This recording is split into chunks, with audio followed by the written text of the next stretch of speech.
Okay, well, I want you all to give a wonderful Signs of Destiny conference welcome to Francine Blake, who is the coordinator of the Wiltshire Crop Circle Study Group in England.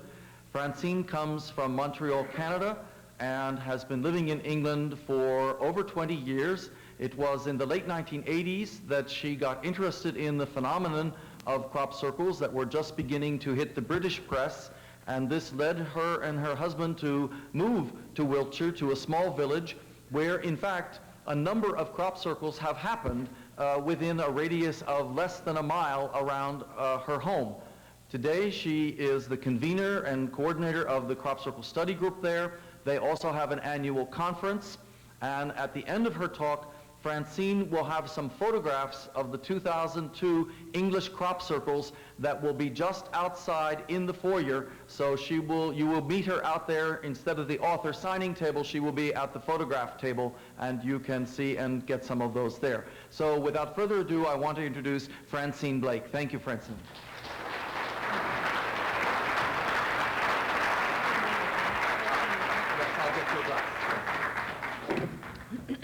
Good morning. Thank you very much for having me here. As Chet said, I am North American, and I moved to England in 1969, so I've been there for 33 years. So I am quite anglicized, which I realize when I come here, that I've become very English, actually. Before I start my lecture, I just want to say to the previous speaker that as a group, we have been collecting seed for some time, and this summer we've collected from a lot of the top formations. We got about 12 formations, or maybe more, I lost count, and we were looking for a way of distributing these seeds and creating a seed bank, in fact, something that has been in the back of my mind, but we're so busy as a group. It's very, very busy in Wiltshire, and somehow it got, thank you. It got a little bit left behind, but this summer it came to me very strongly that I need to do that, because these seeds are energized and they do have the power to transform, and we will desperately need that in the future. That is my conviction. So perhaps we can meet afterwards and talk about practical way of doing that. Now, it's been said this weekend that we receive much information, that the information aspect of our life has been going exponentially increasing, that it has been said that a modern person, receives more information in one day than a Victorian person. The Victorian is 1850-ish. Victorian person received in one decade. And what a person received in one decade is about the same amount that a person pre-Roman or not, let's say maybe not in the Roman world, outside the Roman world, received in one lifetime. I was very surprised. Recently there was a program on television that showed some soldiers from America and England who volunteered to live like Roman soldiers for a week. And it was very interesting. And what came out the most forcibly was the time span was so different. That's what really, really impressed on me. And in order to have that program, they reconstructed the barracks, the Roman barracks in northern England. They said that the Romans took 40 years to build their barracks. Now these guys were invading, and they took 40 years just to prepare the thing. This is extraordinary. It really is. It is so different. The time span, certainly within living memory, I'm not talking about very ancient cultures like, thousands of years ago, Egyptian and so on. I don't know what their lifespan, but in our recent memories, it certainly is speeding up now. But information is not the same as knowledge. We have a lot of information. What I see now is there is a huge amount of information that's cramming in daily, bang, bang, bang, bang, bang, bang, bang, like that, especially with the internet. And it goes in there and it's filed in our filing cabinet in our head, and that is not knowledge. Our civilization is overfull with information and lacking in knowledge very badly. It's not the same thing. Information can lead to knowledge. Knowledge is timeless. Knowledge deals with universal principles. Knowledge has to be received from a point of knowledge inside ourselves. Information can lead to knowledge, but it's not the same thing. People confuse. They confuse information with knowledge. Knowledge is something that is higher than ourselves. And when we come across it, there is a kind of echo. We recognize it. It touches something deeply, and we recognize it. It creates a vibration. And if we're able to connect with this from within ourselves, then it can lead to wisdom. And wisdom is the integration of knowledge, is when it is it is understood through our own experience, and it's integrated. It's integrated to a point where it becomes part of our cellular structure. So we can never forget it. It's not something you forget. You can forget information very easily. Knowledge can have a little resonance and then disappear. But if it takes root and it starts to be experienced and integrated, then it turns to wisdom. And I feel that crop circle have that power. Now, there are several aspects to crop circles. It's a very big subject. It's very intense. We're dealing with energy, we're dealing with consciousness, and we're dealing with knowledge. And I will endeavor to go through a little bit about the physical aspect, and then maybe just give you an intimation of the metaphysical aspect, or the aspect that is beyond the physical, or that is behind the physical. Everything comes from that which is behind. Everything comes from universal principles that become physical. Physicality is a manifestation of something higher. So we can start with the slides now.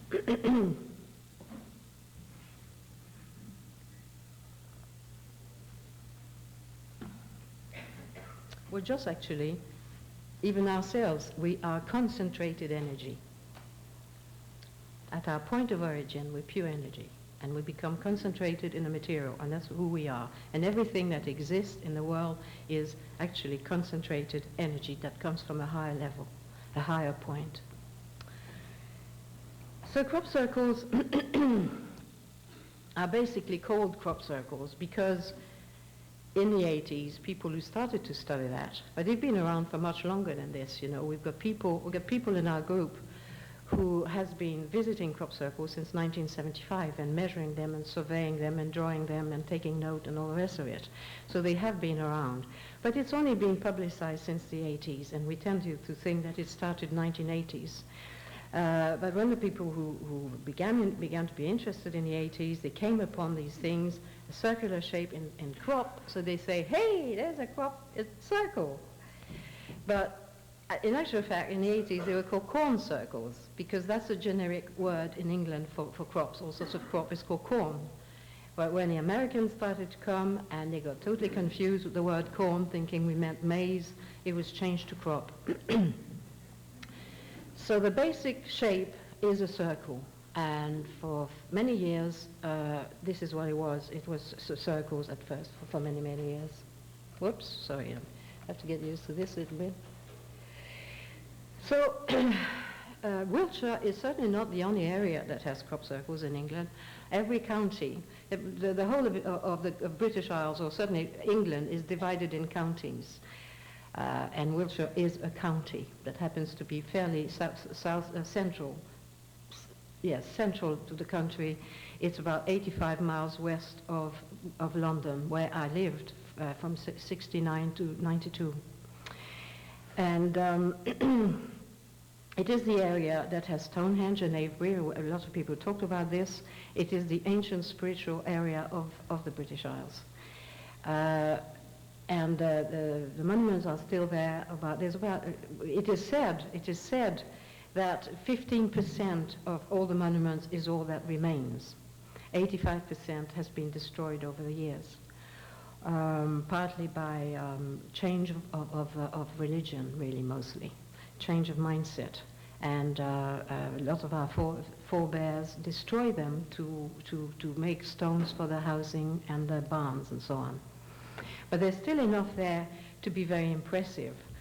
And that is the area that has the most crop circles. Although, as I said, you find them all over England, and I've heard that they have them in Wales. I wasn't aware of it.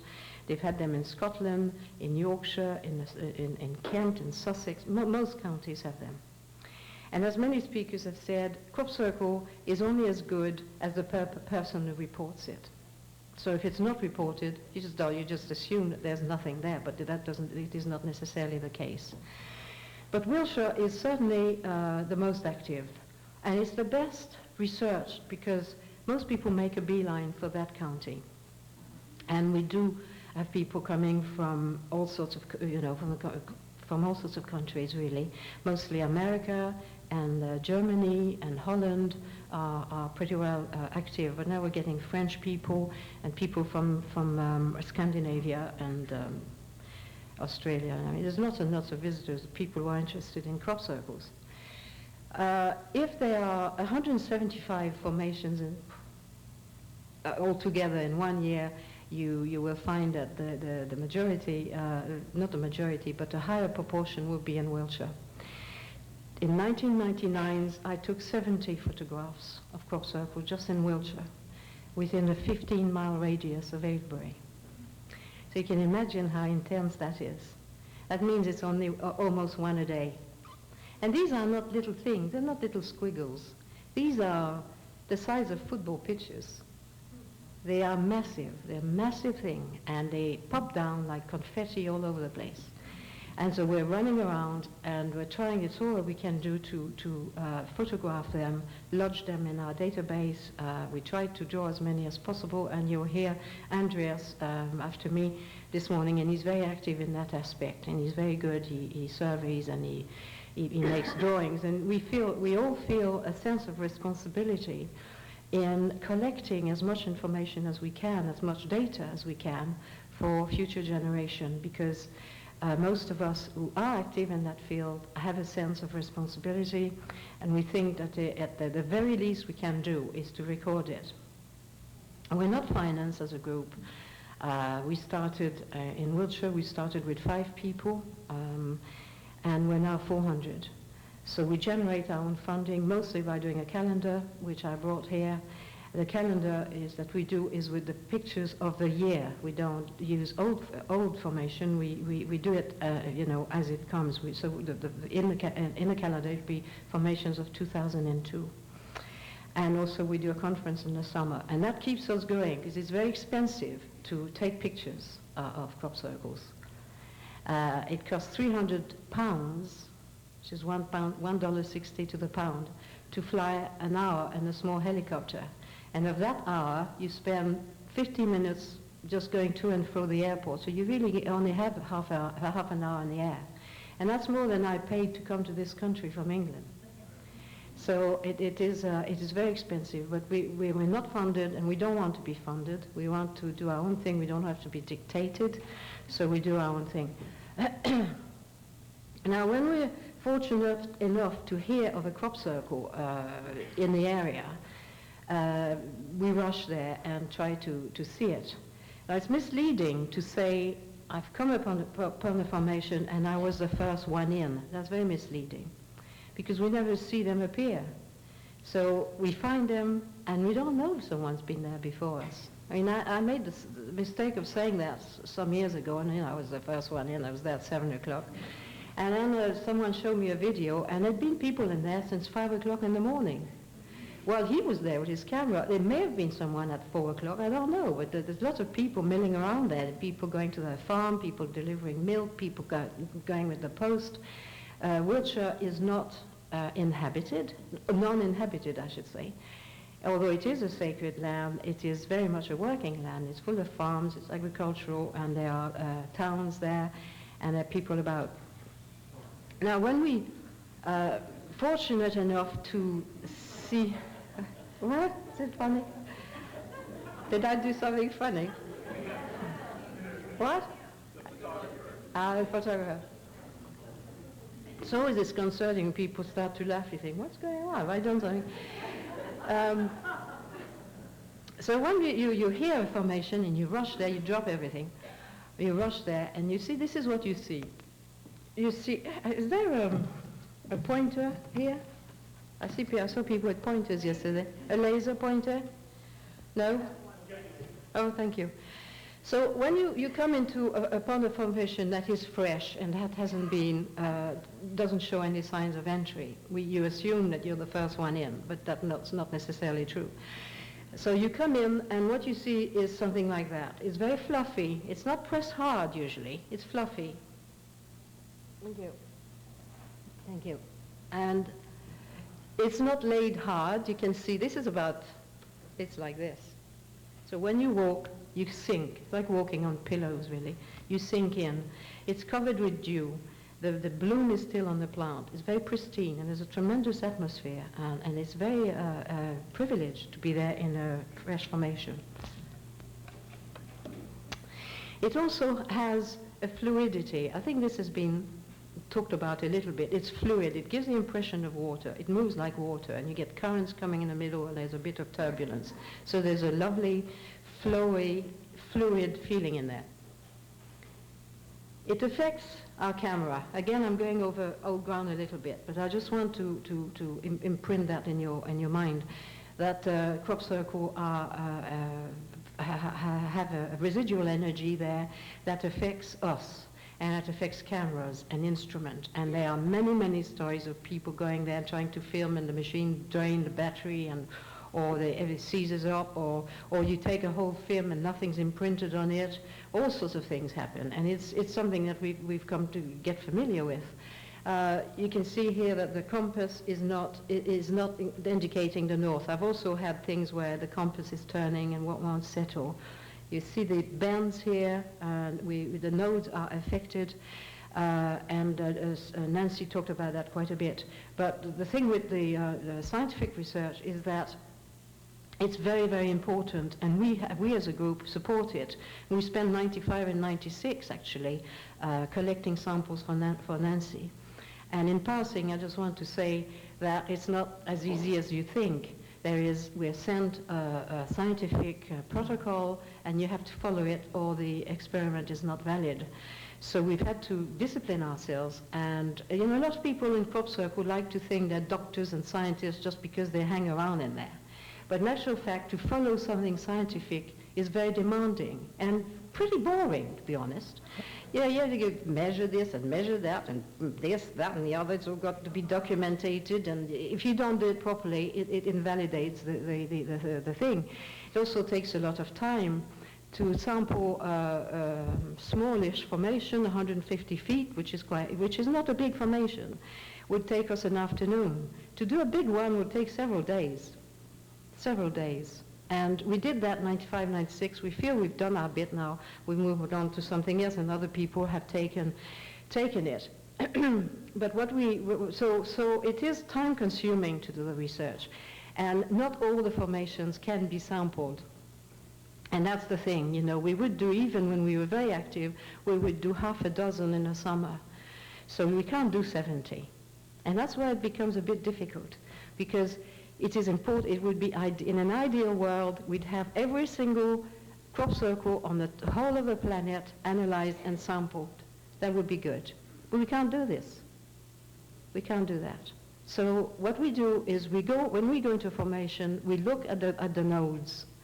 And I have to say that most formation I go in, the node is quite altered. It's quite visible at naked eye. You can see it here, even on the photograph. You don't need a microscope. You look as you walk in, you look at the standing weight. When you go into formation, the nodes look quite different. So that is enough for us to realize that the formation is real. And I have to say that the majority of formations are real. I really have to say that. I'll expand on that a little bit later on. So there's lots of experiments that have been done. We're interested in all the aspects. This is I think somebody showed it. I can't remember who. I think maybe Colin showed it. And this is an experiment that was done by German people, where they juice the plants and then crystallize it, look under the microscope. And what we see is that in the normal plant, the so-called normal, genetically modified, all the rest of it, plant, that is the crystallization that you find. In a crop circle, in the same field, there is a completely different inner structure. So the plant has been affected at energy level. Its energy pattern has changed. And it radiates an inner light. That was one particular field, but there's been many fields that have been done, and I'm just showing you an example. Other experimentation that has been done is with water. I don't know if you know the homeopathy. The principle behind homeopathy is that you can imprint water with an energy pattern. So you take, let's say, an extract of calendula or whatever it is, and you put one drop in a little phial and you concuss it until it's all mixed up, very, very well mixed up together. And then you take one drop of that and put it in another phial and concuss it, and then one drop of that, and you can do that 200 times, which means that at the end, there's nothing left of the physical substance, but what is left is an energy pattern that's been actually accentuated and potentized, and is more powerful than the original substance. That's the principle of homeopathy. And it's going on the principle that water has a memory, and water does have a memory. So some people have decided to do experiments with water in formation, and I was asked to take someone in England to some formation with the little phials of water. So he takes water, spring water, and this is what spring water looks under a biophoton microscope, which is very, very high resolution. And he filled all his little bottles, and off we went into the countryside trying to take them to various formations. So we went to this one. This is 1998. It's called the Beltane Whale, and it's opposite Silbury Hill. And by that time, this is quite old now, because this is in Canola, and it had been there since May the 6th, and this is, I think, in July, mid-July, so it was a couple of months old, and it lost all its yellow flower. So it's not a fresh one. And we went in there, and we put it here somewhere, and left it, and went on to the next formation.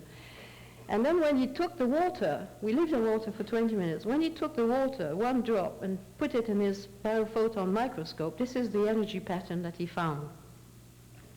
Then we went to the next field. You see, this is the formation here, the Beltane one, right next door. You see how close they are. They're close to one another. It's just like a bing, bing, bing, bing, bing. They're all over the place. This is what we would call a scorpion formation, and it's right next door, and we put a file there, and then he left there for 20 minutes, and then we went on to all sorts of other ones. I think we did 20 that day. So when he took a little sample of that and put it in his biophoton microscope, this is the energy pattern that he found. And he sent me, I have quite a few of those slides, and he wasn't very well organized, and he didn't really know. We develop, like in every field, we develop a specific vocabulary, and we tend to be very precise in our direction. We will say the name of the field, the location, the name of the field, and so on. But he didn't have that, so he just named them, and it was difficult for me to know which formation he meant, except that by looking at the energy pattern, I could tell, because it reflects the overall pattern, which means that it's actually at the smallest component that can be, which is the energy level. The whole is contained in that, is reflected in that tiny little parcel. It also means that when we go in there, being beings of water beings, we're water beings. We are 80% water. Each cell in our body is filled with water, which means that when we go in there carrying all our bags of water inside, we get downloaded with this energy pattern. It becomes embedded in our cellular structure, which, as far as I'm concerned, is excellent news. Now, another aspect which is interesting, which goes on to the physical aspect, is the difficulty we have with instruments. When I was at art school in Quebec, I went to l'École des Beaux-Arts de Montréal, and I finished in '67, and I studied fine art, painting and sculptures and all that, and I also studied photography, because I was interested in photography. And I've been taking photography since then, so that's quite a long time. It's about 35 years, I think. I have never, ever had any anomalies in any of my photographs. Never. Never, never, never, never. And people say, oh, there's a little... People say, oh, there's a little blob, it's a reflection on an insect. Yeah, right. Trying to have reflection on insects when you're not in an area of crop circle, see what happens. It doesn't happen. And I've talked to many people, and we get anomalies all the time, and I seem to be getting my fair share of that. And this is a film that I took. When I go to photograph, it's, yeah, fix it, okay. When I go up in the air to photograph these things, I take two cameras. And because there are lots of other people, of course, who take photographs, and some people, we have different purpose. My purpose is to take photographs primarily to produce the calendar. And I want to take art photographs. I want them to be as artistic and as beautiful as possible. So the group has invested in a medium format, semi-professional medium format camera. And I bought, in 1998, we invested in a Mamiya camera, which had a automatic rewind, and an automatic viewfinder, which is very handy because it's like a 30mm camera, and you just go bzz, ding, bzz, bing, bzz, and you go around and you take lots of pictures. And then we also invested in a digital camera. So I have the two, and Nancy described quite well what happens up there. So we go at various heights, and I go around, I take together the best picture, and I go again around with the digital. I don't find that the digital has more anomaly than the manual one. I don't find that, than the film one. I think I get a lot on the film. So this, 1998, wasn't very experienced in aerial photography. I mean, although I've done lots of photography, but not in the air so much, and I was just starting aerial photography, and it's different. It's not the same. It's much more difficult, actually. And then this amazing formation appear at the foot of Adam's grave. It's a double formation with a serpent, and the other one we call the long formation, this one, because it was 1,000 foot long. This is 500 feet long on a straight line like that. If you unwind it, it's 1,000 foot long. And these two appeared. I have to tell you that Wiltshire has got to be the most watched area in the world. There are lots of people who come in the summer, and everyone wants to catch one in the making. You know, you don't go from America to England and then stay in your B&B in your bed all night. I mean, what's the point of this? What's the point of this? People go and they watch, and they go up there and they try to catch one in the making, and there are lots of people who watch these fields. We've never seen one in the making. We had a film in 1996, which I know is genuine. I know it's genuine. I live there. That's another story. I don't have anything to show you, but it was a little film that showed lights flying over a field, and suddenly the formation appears underneath. I lived about 3 miles as the crow fly from that place, maybe less even as a crow fly, probably 1.5 miles. And the weekend was diluvial. It was raining absolutely solid. And we hadn't had rain for 3 months, and it all came down at once. And some villages at the foot of that hill, which is called Oliver's Castle, were evacuated because of flash flood. And this young man was camping up there, and at about 4 o'clock it stops. It woke him up, sticks his head out, and he saw these lights, and he filmed them. It was about 3:30, 4 o'clock, and I've seen the whole footage, which lasts about 5 minutes. Then it was edited to a few minutes, and it was viciously debunked. On what basis, I just don't know. But nothing could have been done by hand that night, that is for sure. And the kind of technology needed to do something like that on computer has only been put on the market last year. It didn't exist in 1996. So this is the sort of thing we have to put up with. We have to put up with a lot of debunking. And that's another story. And I want to get into that a lot. But I have to tell you, most debunking comes from researchers. So anyway, so this one appears, and people were watching. And At about 2 o'clock in the morning, it's very damp in Glen, I'm sure you know that. And about 2 o'clock in the morning, you get these little mists that come down in the valley. So little mist descends. People say, oh, well, it's misty. Zip up the sleeping bag, have a little snooze. And when the light comes up at about 3:30 or 4, it starts to get light. The nights are very, very short. The mist clears, and my God, these two were there. No one saw anything, heard anything. These are massive formations right at the foot of Adam's grave. You can see that field very, very well. It's like an amphitheater. So I decided to go and photograph this on the Sunday morning. That was already a day and a half, a day old, I think.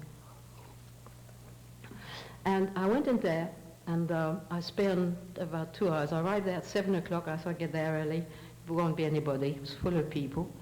And I'd go in and I start to photograph. And I didn't know what was happening, but I will show you in a minute another photograph. But when my film came back from the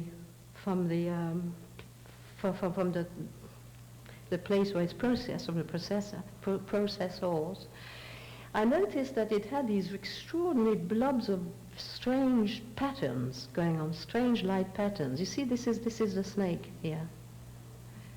And just as an aside, you can see the laid. It's laid in a very interesting way. There's a lot about the laid that we can talk about.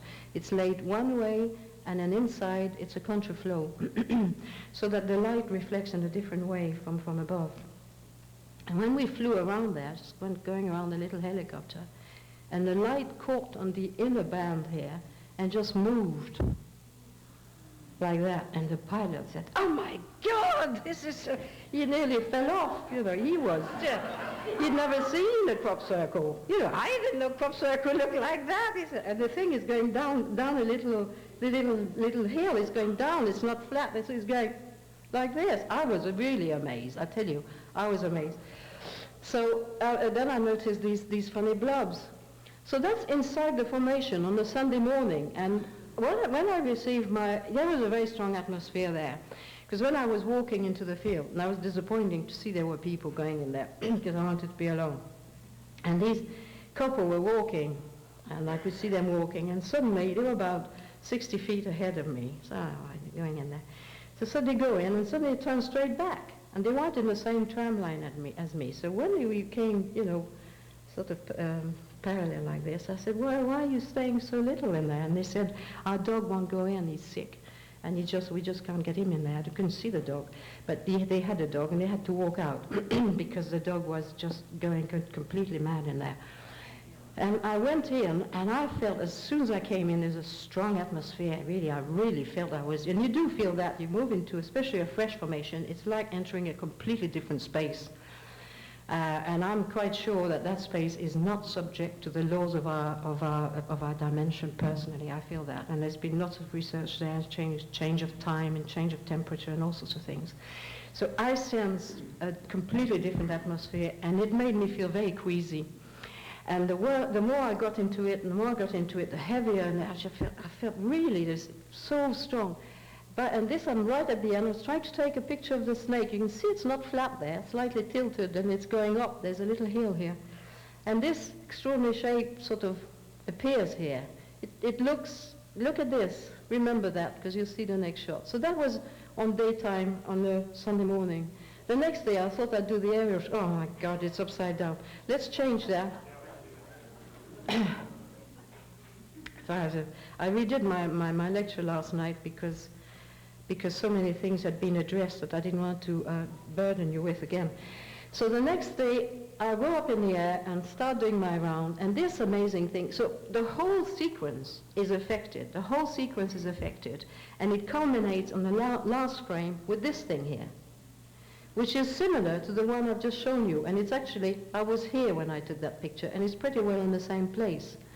It's very, very curious. I was furious with the person who does my photography. You know, oh, this is awful. I ring him back. What's going on? You know, he said, what do you mean, what's going on? I get in my car, drive there. It's about 20 miles, and I show him that, and he said, what is going on? I don't know. The rest of the batch wasn't affected. He said, it's not the chemistry, because I did it in a batch, but all the others weren't affected. It hasn't stuck together, because if it had stuck together, it would have caused a different thing. It wouldn't be white, it would be black if the light was coming through that. And this shadow, why is this shadow here? What's this shadow here? And he said, oh, I'm fed up with crop circle photograph. Every time you bring something here, it's going to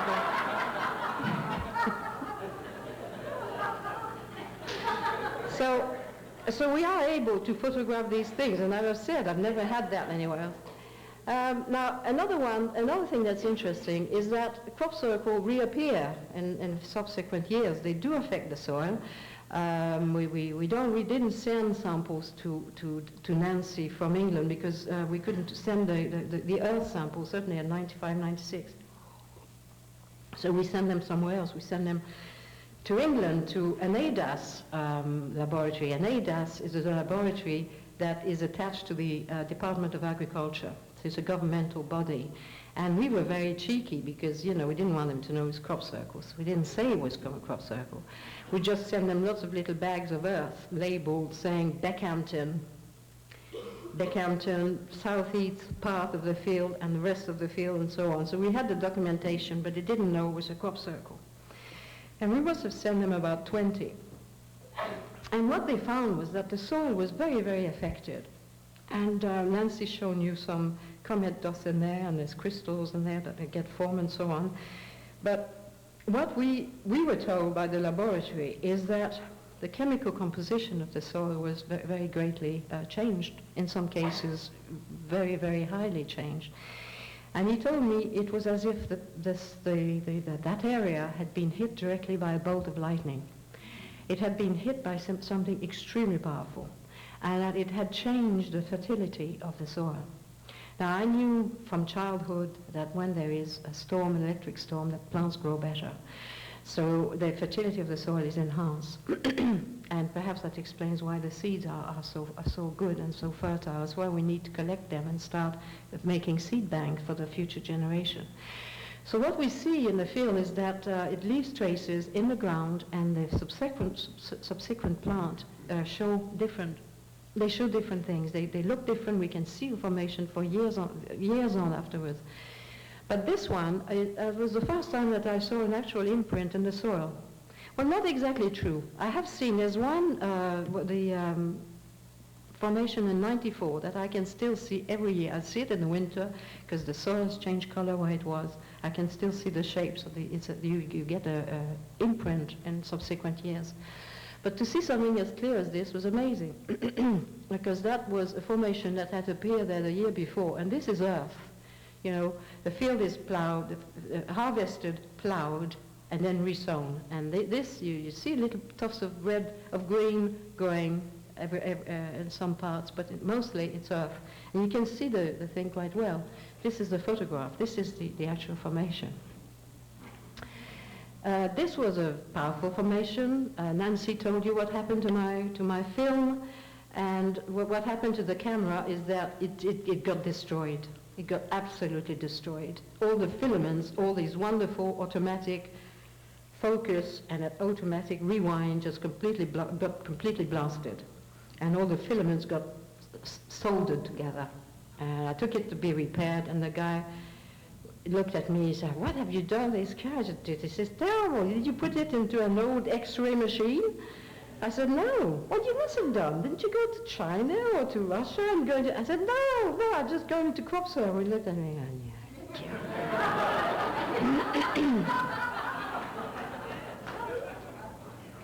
we had to replace it. And we now have invested in a totally manual camera where nothing can go wrong, so I'm having to change everything. Luckily, I did that for many years, so it was not too bad. But it means that the helicopter has to stop. And I tell the pilot, "Stop here now." He stops. A bit more left. Backwards. Forward.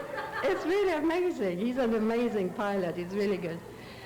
So there's more energy at the top than on the ground. I find that when I do a run, because it's so expensive, we try to go once a week and do a round. And then I've got 5, 6, 7, sometimes 9 to do. And the helicopter enters the energy field. And I can tell you that these have energy fields right to up to sort of 350 feet, 400 feet. They're still there. And there are very, very, very few that don't have that. There are not many that are man-made. That is an absolute joke. It really is. So I come out of there completely blasted, and sometimes it takes me 2 or 3 days to recover. Now this is another example that we've had this year. That is a regrowth, a reprint of a formation that we had the previous year. We had this was photographed this summer, and it's a 2001 formation. And I'll show you what formation it is. It's come back in canola. Last year it was in wheat. That's the formation. And all the area that's been laid down last year here, all these fine lines, all the rest of it, and just show you the size. Look, that's a person there. They're very, very big. So this year, this was harvested, plowed, resown with canola, completely different plant. And what we find here is that the seeds did not germinate. They did not germinate very well. And in fact, for 2 months, Rob Seaman, which does the drawing in our calendar, is very active in the field, and the weekend, he and his wife, all they do is just go to crop circle, and even in winter he goes around. And he told me in February that the rape was already growing, and he said there's an area there that the design is completely earth. There's not a thing that's grown in there. And I was sort of thinking, I've got to go and photograph, By the time I did, it had already grown it wasn't earth, but it had germinated much, much more slowly. But still, look at this fine line. It really, the plants are not behaving in the same way at all. So this was a second of a series of design that came last year, and I'll show you, because the design are meaningful, and they come in family, very often in 3, and they relate to one another, and they are actually containing information and a message. Information is the wrong word. They're containing knowledge. It's knowledge. So this was the second of a series. The first one was this one. Then you saw the second one. That was the third one. And this year, that's a fractal. It's fractalized now. And this year, this one, which is on the same theme. You can see people. There's 1, 2, 3. There's about 6 or 8 people there scattered around there. You can hardly see them. So they do come in the sequence, and they're meaningful, and there's a train of thought coming through, and we really seriously should try to understand what it means. Crop circles are various sizes. They can be quite small. The smallest I've ever heard about was 6 inches. 6 inches. It was part of a design. It was like a little accentuation at the end in 1995, so it was very tiny. But they can be small and simple, like this little dumbbell. But on the whole, they're big. They're large. They fill the valley pretty well. That's quite a big one. We've had some that were really gigantic.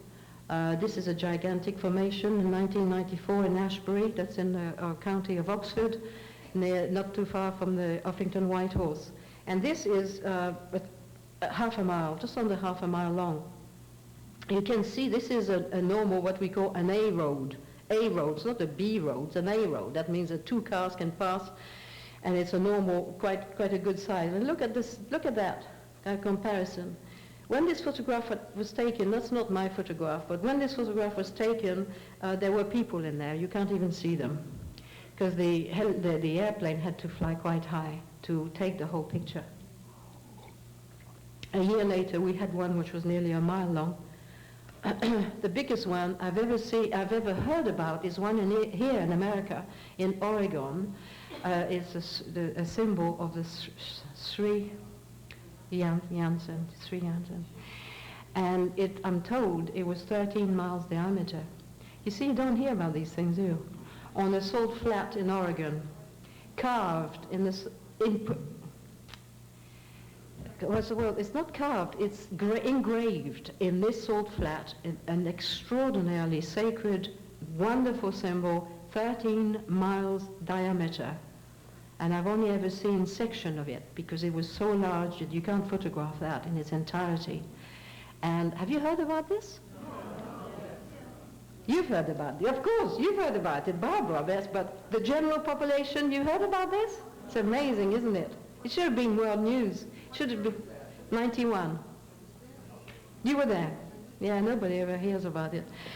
So when we go into, yes, and people said, oh, it's man-made. Yeah, I just spent two days in Phoenix at a friend here, a new friend, and he's in the salt business, and he gets this salt from salt flats. They're brought here, and he refines it and so on. And he showed me what it looked like. You have to get it out with a pickaxe. Yeah, this was engraved. Absolutely pristine, overnight. Ah, it's man-made. Where is this coming from? No, it's not coming from common sense. So when we go into a formation, you enter a formation, and this is what you see. You see, you enter. It's quite difficult. The whole thing about crop circle is quite symbolic. You have to implicate yourself. You have to actually get out there and walk. You have to put your actions where your speak is. In America, you say you walk the talk, you walk the talk.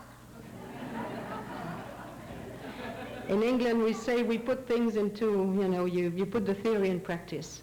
And you actually have to walk, and it's usually a long walk, and sometimes it's uphill and under the fence and up over the fence and barbed wire and all sorts of things. And you get there and you can't see anything. You can't see the design because it's too big. And this is what this one looked like. And I couldn't tell what it looked like, what the design was. How did the farmers feel about it? This is what you see from the air. This is what you see from the air. So you can see that when you're on the ground, you haven't a clue what it looks like.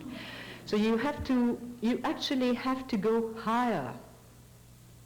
This is very significant. You have to go higher to see them, in yourself and outside.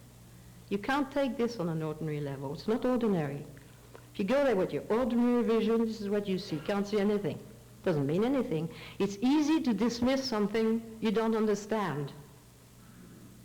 It's easy to debunk something from ignorance. And it's usually where it's coming from, actually. So that's what it looked like from the air. The farmers are, in Wiltshire, resigned. They're resigned. Because they get every year, sometimes they get, one farmer gets 2 or 3 a year, he's just resigned. Now he just puts a box, it's embedded into a great big thing of cement, it comes with, the crop circle arrives, he gets his thing, bang, he puts it there, put a pound in the box, and that's it. He doesn't want to argue. Others argue, and they get heart disease, they get over blood pressure. This is true, this is true. Some get really worked up about this because they think it's done by malicious men who come to thwart them. The farmer thinks he's getting a cosmic design filled with universal truth. It's some guys who come here to thwart me. And researchers it's exactly the same thing. It's the same mentality. So crop circles don't respect barriers. You've seen some over roads yesterday and so on. They can go over ditches and they can overspill another field. It doesn't really matter. They're not limited by a physical limitation like this. They come wherever they want. They sometimes come in pairs. We call that double formations. Double formations are very beautiful. They don't often appear in pairs like that. I've known about 8 or 9 over the years since I've been in Wiltshire, since '92. So it's always something special. And you can see here that's a pair. You can see the size actually. The space between the tram lines is on average 65 feet. It's like everything else in England, nothing standardized. So you can get some from 45 to 65 and some 50. I mean, nothing standardized drives you mad, actually. So it makes life difficult. But I think that I've been told by a farmer that it's now more or less 65 feet because the old equipment is just sort of disappearing from the scene. So if you have a 65-foot gap between the two tractor lines here, it gives you an idea of the size. This is 11 tram lines here. So it's big. Another characteristic, I think, is that with crop circle is their elegance. They really look beautiful. They are elegant. They don't, when I was at art school, I had a very, very good teacher, and she used to say to us, never let your drawing or your painting smell of sweat. We should never see that. And that is a sign of a master. When it looks easy, it's a master. You hear a musician and it's absolutely flawless, he's a master. You see this, these are masters. It's beautiful, it flows. It's like someone's coming and go, and it's landed. It enhances the landscape. Without the formation, it's an ordinary landscape. You put that in, it's beautiful. And this is the thing with crop circle. They're so beautiful. They just, we're like, we see that and we go, we all go in. See, we're pulled like bees to a beautiful flower. And once we're in there, we cross the boundary, and some people cannot cross that boundary. I'll get to that in a minute, but if you do cross that boundary, you go in there and it starts to download in you. And people go in there and they begin, I've seen people come out off the street, never seen one, they see it now, come out like their arms like this. Got to go to crop circle, walk right across the field, don't respect the tractor line, go across, which upsets us. And they go in there and they look, what kind of world do we live in? This is amazing, One of the universe is intelligent, maybe life outside. They ask questions that are not ordinary. It opens the door of perception. It makes us open, it makes us question. That's what it's about. Crop circle makes us question. I was asked to speak to a group of farmers recently, and they told me, arrive early and we'll take you to dinner, which wasn't very good because I couldn't eat anything. I was there particularly late, and I was sitting with these farmers, these two farmers, and they were very, very suspicious, very skeptical and rather aggressive, and they're bombarding me, and what's this? I said, I'm going to speak to you for 2 hours. I'll tell you, I'll tell you. No. And finally, one day I said, why are they here? What is this thing? I said, they're here to make us question.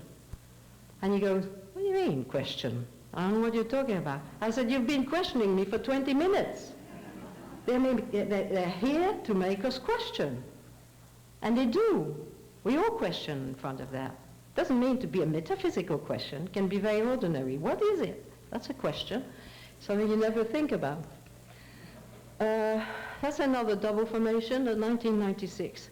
Now, this was very interesting, this formation. It was a landmark. It was a quantum leap because we see now that we're dealing with symbols. You see, crop circle are symbolic. They're not just splodges. They have form, and the form is determined and means something. That is an ancient symbol. It's based on the Vesica Pisces, and it talks about the universe, what the universe is really. It's an ancient, very ancient symbol, and this is an advanced symbol. That's a mathematical symbol. That's a fractal. And for the first time, if I had time here, I would give you this is a sort of physical lecture, and I'll give you a more metaphysical lecture. But on the metaphysical, when you start to look at symbols, you see that actually they evolve. There's a train of thought coming through. They form lines of meaning, and when you start to look at it, it becomes very clear, and you can follow the train of thought. But up to that date, we would have ancient symbols and an advanced symbol, and this time they came together, and that was very significant. Now, in England, they have come in all sorts of things. It's not just in crop. Crop circles are a misnomer. They come in, we've seen it in carrot tops, apparently tobacco. I've seen it in peas and beans, potatoes, wildflowers, grass, top of trees, although nobody seemed to come up with a photograph, but I've had some pretty good report of that.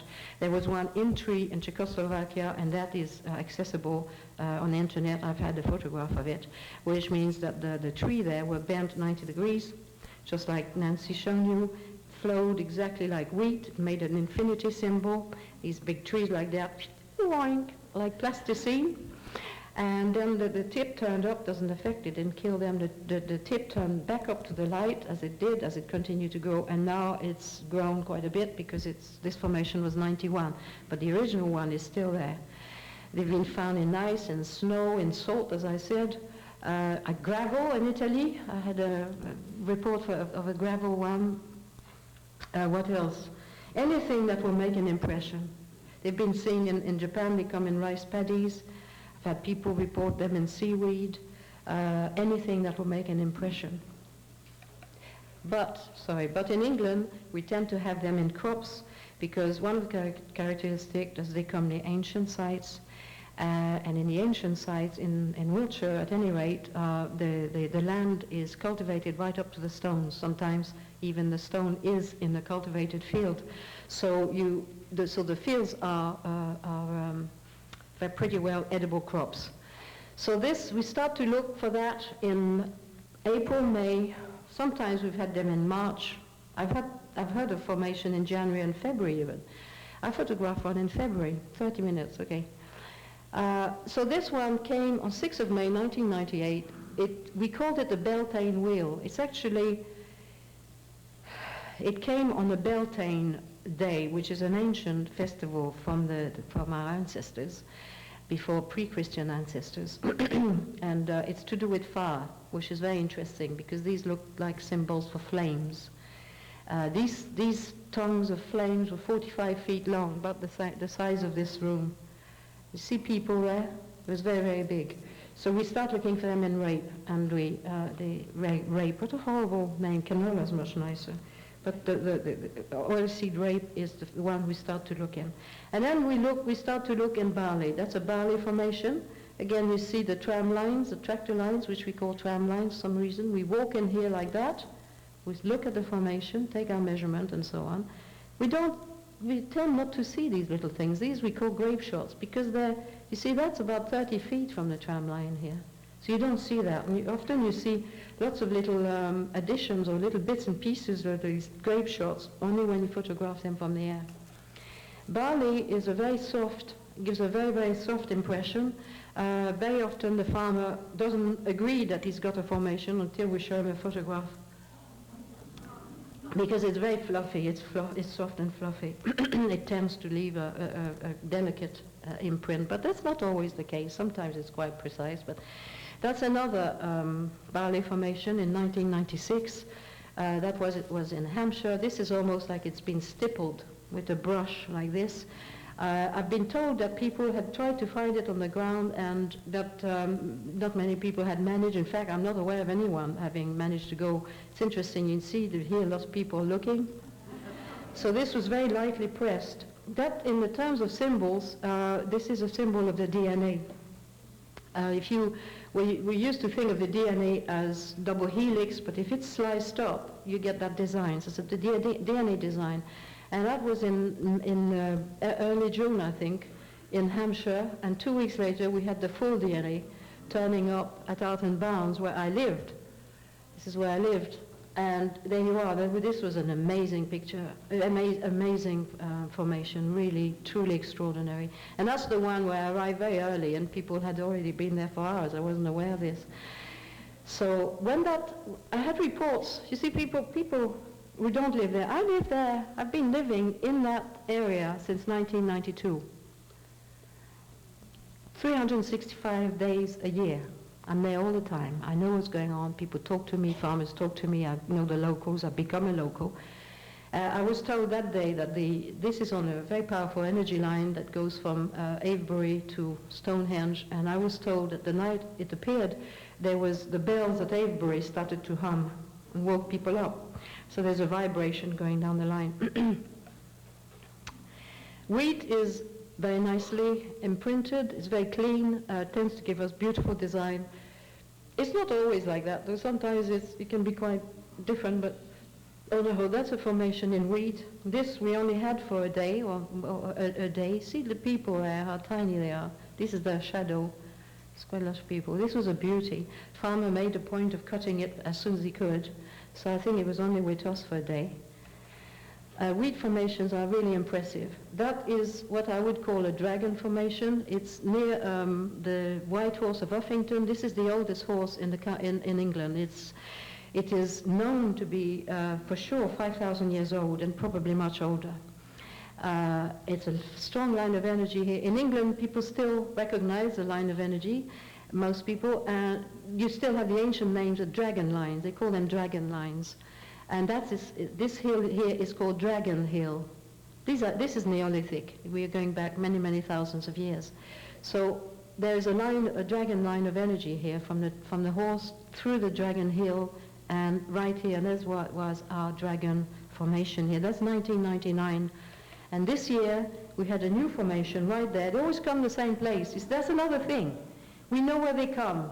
So it's always the same place, sometimes the same date. And so this came this summer, and look at our dragon formation.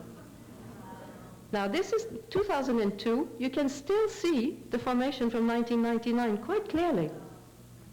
The texture of the plant is different, the color is different, so they keep coming back. And if you know where to look, you see them. Now, this is a woodcut from 1678. It was from a news sheet. They didn't have newspaper, they had news sheet. And it's the illustration for the article, and it says licensed August 22nd, 1678. And it tells the story, and it's very nicely written in colloquial English, and it tells the story from a true relation of a farmer who upon hearing that his mower, who upon hearing the prices his mower was going to ask him to bring his field of oats, said he'd rather the devil mowed it than he. And that very night, the field was found all of aflame, and the next morning, laid in such a way by the devil or some infernal spirit that no man was able to do the like. So we know that's a formation because the crop circle do have a connection with light.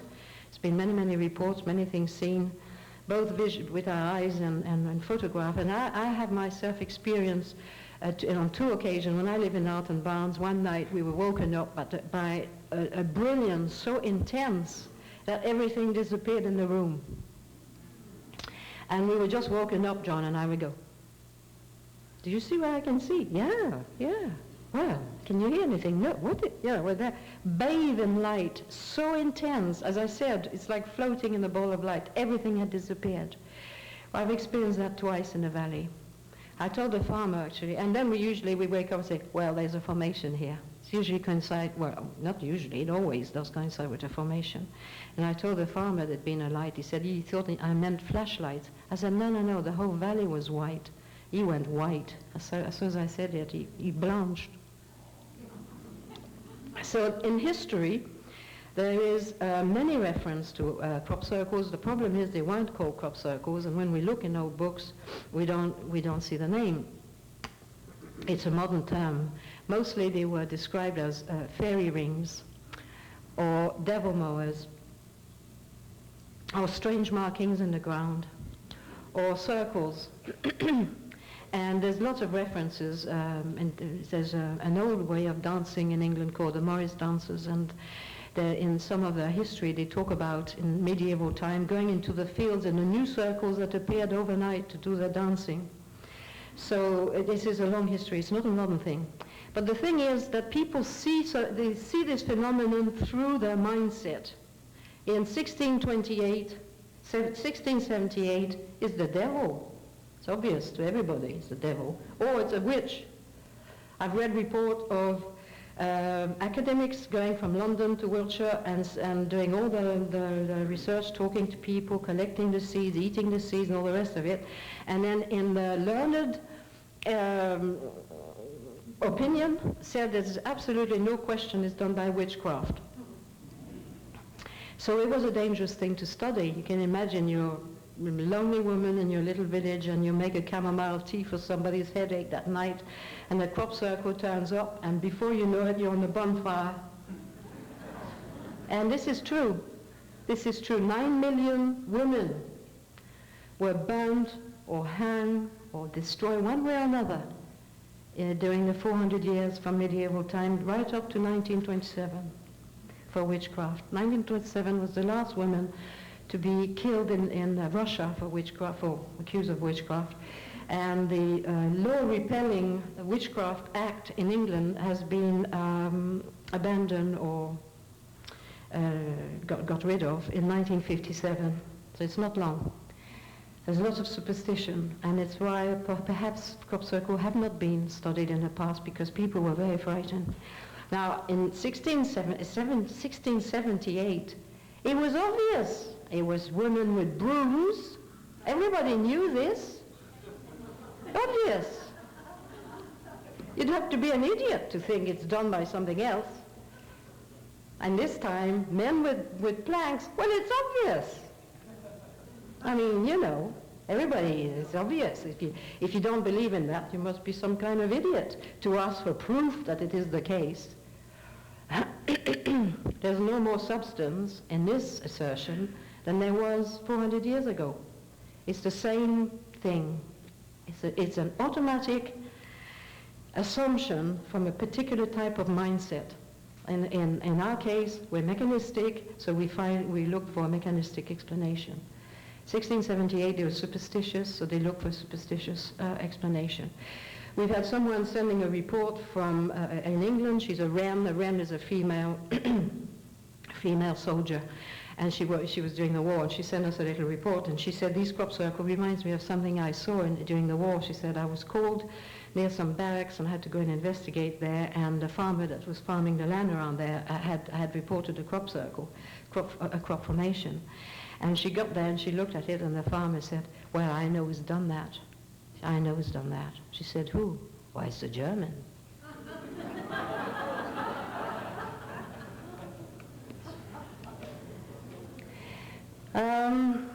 Now, a lot of work is done.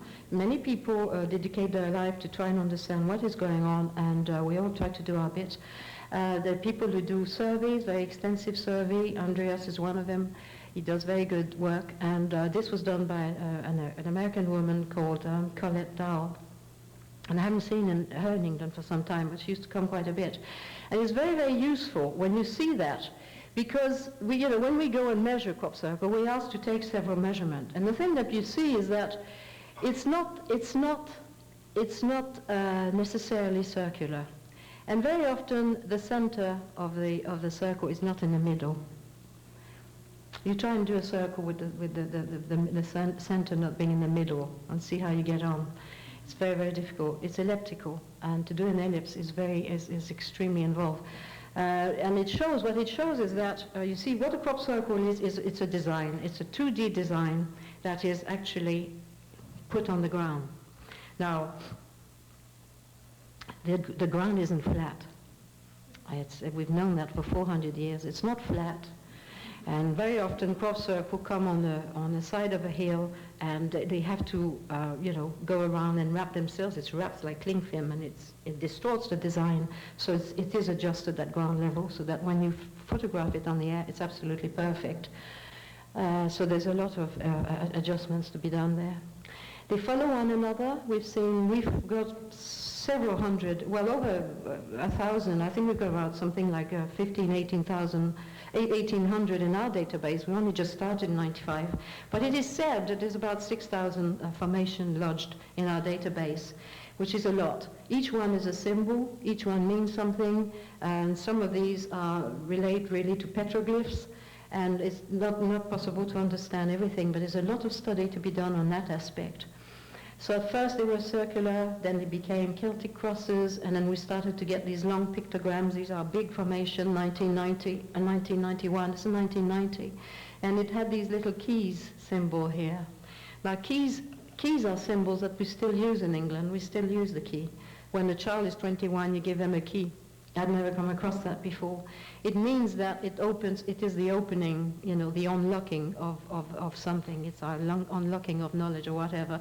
They all most of them pointed to Silbury Hill or to the ancient seat of knowledge in England. So it had the effect of reconnecting us with ancient knowledge. Now, in 1991, one of the most amazing formation appeared. That got me so galvanized, I thought, that's it, I'm off. That's it. I told John, I'm sorry, I'm going to Wiltshire, you know. I've got to be there. I have got to be there because I've been studying symbols for 20 years and I recognize that, and I certainly recognize that one. It's a mind-body-spirit symbol. It's the description of our own nature, that we are beings of three-dimensionality. We have three various ways of gauging the world, gauging reality. It is a huge book of knowledge. I can't possibly go into it, but it is a huge, huge, huge study. It's part of the Kabbalah. It's part of the Tree of Life. It's the lower part of the Tree of Life here. Now, the interesting thing about this is that came in 1991, and it's very important for many aspects. It's a total departure from the previous one. Up to this point, the early researchers were trying to find a mechanistic explanation for this, and the one most in favor was a meteorological explanation, that the wind comes along and hits some kind of resistance, creates a vortex and makes a circle. The problem is that, you know, in the north it goes clockwise. He said it's always clockwise. Then it started to be anti-clockwise. Oh, whoops, wait a minute, change the theory. And then it can't go straight or can't be radial. Then you get radials, then you get lines, and then you get... And he managed to make it, adjust that and change all his calculations so that the wind was doing this. Some of us didn't resonate with us. Didn't resonate with me, that's for sure. But when this came along, he still tried. He tried to explain that with the wind. But most people said, wait a minute, that can't be the wind. And this shows all signs of consciousness. Indeed, it is conscious. It is from a consciousness. So the wind theory died a death here. And as soon as the wind theory died a death, most of the researchers from that time decided that if it's not made by the wind, it's got to be made by man. It's the birth of the hoaxing theory. Collins said before 91 there wasn't talk of it. That's why he calls it the blissful time, the time of Eden, because none of them were thinking of it being man-made. 1991, and this is in writing. That's not my invention. It's writing. It's in writing. Scientist came out of there, and he said, "This is done to make us look like fools," and they're laughing at us. And I'm not going to be laughed at. I know they've done it. I'm not going to be taken in. I know, and from that time, that suspicion, that awful suspicion, when wonder is replaced by suspicion. And everything is, it's all to make me look ridiculous. If I say it's true, I'll look like an idiot. And we've been plagued by this since then, actually. And I'm quite convinced that it is based on that, the fear of being made to look foolish. I'll just give you an example very quickly, 10 minutes. Yeah, well, I'm not going to go to the end of my lecture, but I'll give you an example. When I moved to Wiltshire from London, Wiltshire had a group of 200 people that had been disbanded out of totally demoralized, because there was so much talk of hoaxings that people just didn't want to be involved with it and just moved away. And when I came, I was asked to revive it, and I didn't want to get involved with that because it's not my way, and I find it extremely distasteful and very, very demoralizing. And eventually I said no for 3 years. In 1995, I felt pressurized to do it. And we started the group, and I sent a letter to all the old members, 200 of them, and 5 responded. And we started the group with 5. We're now 400 members at present. And so I started the thing, and I said, as long as we study the spiritual aspect, I would do it. I won't do it if we're going to talk about hoaxing. I'm just not interested. So a few weeks later, we just got going in 95. I get a phone call from what we call the old researchers, people very active in the 80s. And he rang me and he said, "You know, Francine, the phenomenon died in 1991. And most of them are man-made now. And I'm the only one who can tell the difference. And I better come and tell you." I said, "Oh God, I'm sorry. I was just I'm not interested. Yeah, it's not my way. It's not my way." I nearly said, "The phenomenon didn't die in 91. You did." But I didn't. Luckily, I cut myself in time. I just said, no. So a few weeks later, we were trying to have Nancy. Information started to appear, so I ring the farmer, can we come and see them? And he said, well, actually, one of your experts has come in this morning at 7 o'clock, and he's told me, he's looked at it, and he's told me it's a hoax, so you can't come in. And we were plagued with that for a long time. We couldn't even get to the formation because they were ringing or even turning up at 7 o'clock to tell the farmer it's a hoax. And that was it, that was the end of it. And eventually, he gave up because, I wasn't responding. But this is what we have to put up with. So this is a lower part of the tree of life, as I showed you. 6 years later, the whole tree appeared, and the same location, a different field though. So that opens up a huge story. What I see with Crop Circle is that it's an invitation to study. It's an invitation to try and open our mind and take in what is being given us. What does it mean? Why are we going on about, well, he's done this and watching your back and they're laughing at me. What does it mean? The universe is talking, and I'm worried that some idiot in London is going, who's seen a crop circle and his glass of beer in a pub, is going to come and laugh at me. This is madness. This is a madhouse. This is ridiculous. So 95% of researchers became debunkers overnight. 2 weeks later, this formation appeared that we were recognized as Mandelbrot set. It's a theory of chaos and the first of a fractal geometry formation. It was the first one. It's very, very important knowledge. If I had time, I would go into it, but I can't. Only got 5 minutes. So this shocked people because if the tree of life was a very, very ancient sacred symbol, this is a very advanced mathematical one. And the rest, the 5% were still hanging on by their fingernails, just went away at this stage and started to say this. For sure it's man-made. Because it's man-made because I recognize the symbol. It's too complicated. Well, it's man-made. It's gobbledygook. It's in a prominent place. Well, it's man-made. They want it to be seen. It's hidden somewhere. You can't see it. Well, it's obviously man-made because they don't want to be caught. Well, yeah. But the worst one is, I don't like it. I don't like that one. That's guaranteed. That means it's man-made. Forget it. Don't even go and look at it. That is a mathematical representation of a fractal on a computer, just to show you how accurate it was. Then the fractal started to come, and this was important because it is a fractalized Star of David. Also, the lay of the crop is beginning to be very, very intricate and very, very precise. This is 373 feet. This is huge. It didn't mean anything on the ground. You couldn't see a thing. It looked a mess, actually. But from the air, you can see that each plant is parallel to the other one and reflects the overall design, and that you're getting a 3D effect. Now, the reason for the 3D effect, you see, here you've got light. Here you've got shadow, is not so dark. That's a darker shadow. That's a darker shadow. Now, how is that done? It's done by the way the wheat is orientated to the sun. Because a formation comes to life from light. It's a play of light. It's light and shadow, actually, and that gives you a design. So when you have these patches that are different depth of density of shadow, is because the wheat reflects the light. So if you want a full light, you put it completely flat. You get 100% reflection. 85, you want it slightly dark, whoop, you tilt it slightly, so it reflects 85%. You want it really much darker, whoop, 65%. Who would do this?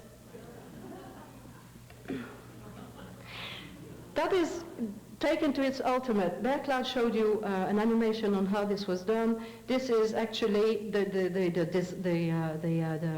symbol was done by the way the wheat was laid. When there was no sun, you didn't see anything. When the sun came up, it became 3D. It was quite amazing. That's the pattern of the lay. That contained 22 tons of wheat, by the way. This is one of the design. You can see the design are very intricate. This is like a Mayan calendar.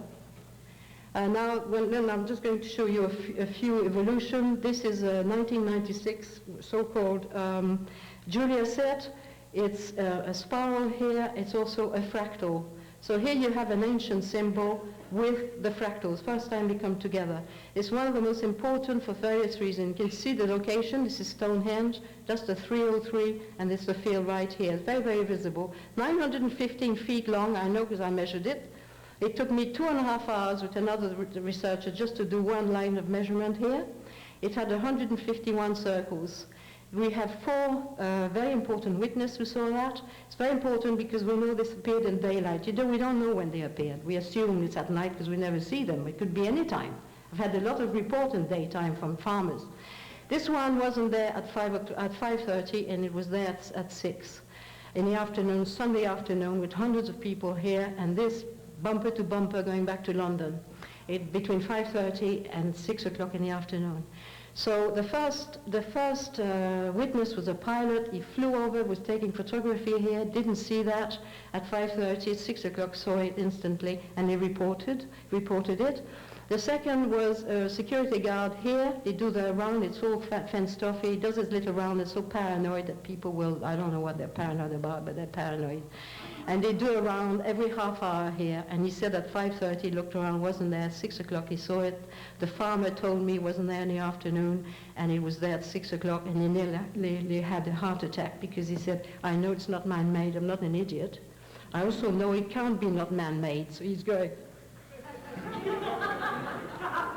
And the fourth witness was the police, the road police, that someone from Sussex asked to what was going on that day, and he said that it was heavy traffic, but it was flowing. 10 to 6, people started to pull up and walk in. Like I said, and it caused obstruction in the thing. And the farmer wanted to cut it. We managed to persuade him not to, and I tell you, I thought he was going to die. It was purple, his vein, he was going to... And he put a sign, the biggest crop circle in Europe, and people started to pull in. He was charging £3 per visit, and he had 10,000 visitors that summer. So a week later, he said to my husband, God, this is amazing, these crop circles, I want one next year. We're running out of tape. Yeah. Just go through the rest of the 30 slides. Okay, I'm going to go very quickly. So we're always amazed. We said, this is amazing. This is amazing. We've never seen anything like it. People were saying that about simple circle. It's amazing. No, it's amazing. So we think, 2 weeks later, this one comes along. You can see it's the same family, except it's got 3 arms, got 3 spirals. Now just go quickly through the geometry. Instead of being 915 feet long, it's 1,000 feet long. It's got 194 circles. It's done on a hill. It's wrapped like on a grapefruit. From here, I couldn't see people there. There's sort of, people walking and they're going in each direction. So I thought, God, it must be big. Yeah, there we are. So again, this is amazing. Look at the geometry. Remember, it's wrapped on the wrapper design on the grapefruit, and look at it from the top, see what it looks like. Looks flat, doesn't it? So if you take the first one, perfect equilateral triangle. Second, perfect equilateral triangle. Third, perfect equilateral triangle. Fourth, perfect equilateral triangle. And so on, right to the end. Then,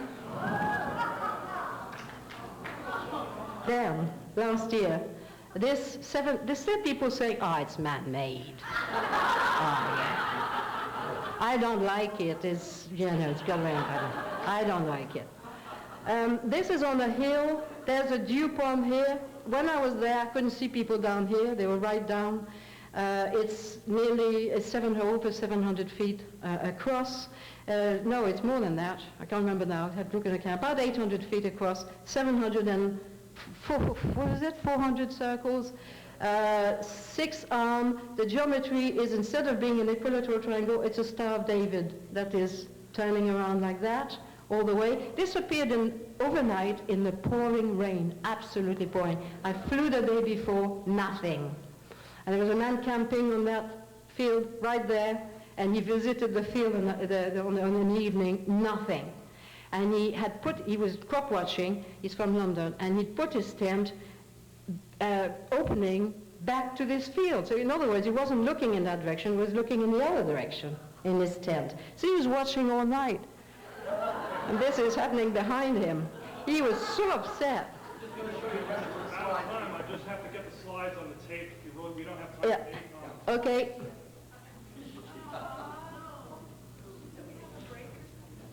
We have like 3 minutes of tape left, otherwise the video will be ruined. Right. We'll get them on the tape, then you have about 5 more minutes you can do. Okay. Quick comment. I'll do it. I'll do it. These are some of this year. Not so fast. Just about. Gotta have it has to be able to focus. Sorry.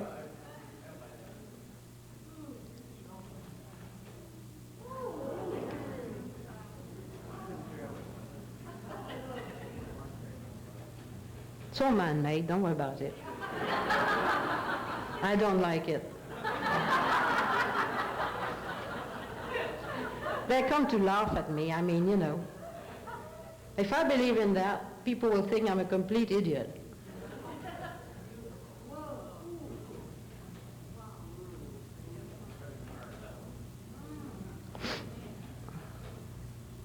Yeah, that's it.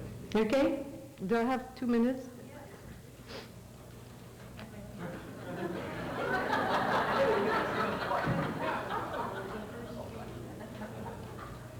So I'll skip a few. I'll go through something quite quickly.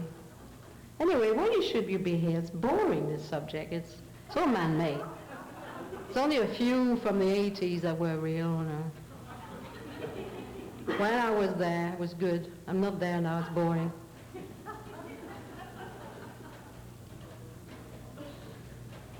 Right, okay, so we thought this is the end of the summer, great, I can put my feet up and have a break, you know, go to Wales, have a little swim in the sea.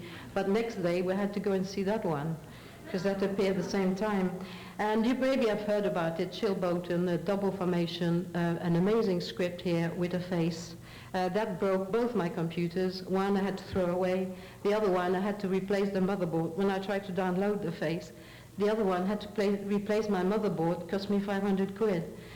Now this is a message we sent to the stars in 1974, telling them what kind of world we live in, who we are, our DNA, who we are here, like a robot with a pinhead, our size, how many people, our solar system, this is the Earth, and the methods of sending it. We sent that in 1974, 2001, this appeared, the face, the script, and that face, and the script that was in the formation actually, which I don't have a picture of it here, we can see at an angle, is very much a similar thing, a type of element of the world, different DNA, it's a triple helix, different being. This time he's short, he's got a big head, big intellect, many, many more people, different solar system, different means of transmission. This is a huge subject, I'm just galloping through. We need to stop now. Yeah, we need to stop. Give one sentence to finish off. Okay, so this year, formation, this year, there we are, this one, that one appeared the same night at Avebury when there were 6,000 people for the solstice, nobody saw anything. That is a formation that appeared on July the 4th. It is a prayer wheel. I thought I did comfort you in America because I know that there was a lot of worries here on July the 4th. We could hear that. And instead of being blasted to hell, you were sent a wonderful prayer wheel. This is at Stonehenge, opposite Stonehenge. It's touching some tumelites, all in the calendar. That's another ribbon symbol. First year we have ribbons, and then Tree of Life, which is Tree of Life this side, a cosmic man on the other side. I could go for Asia, and that's it. That's it. Now we'll end with the face.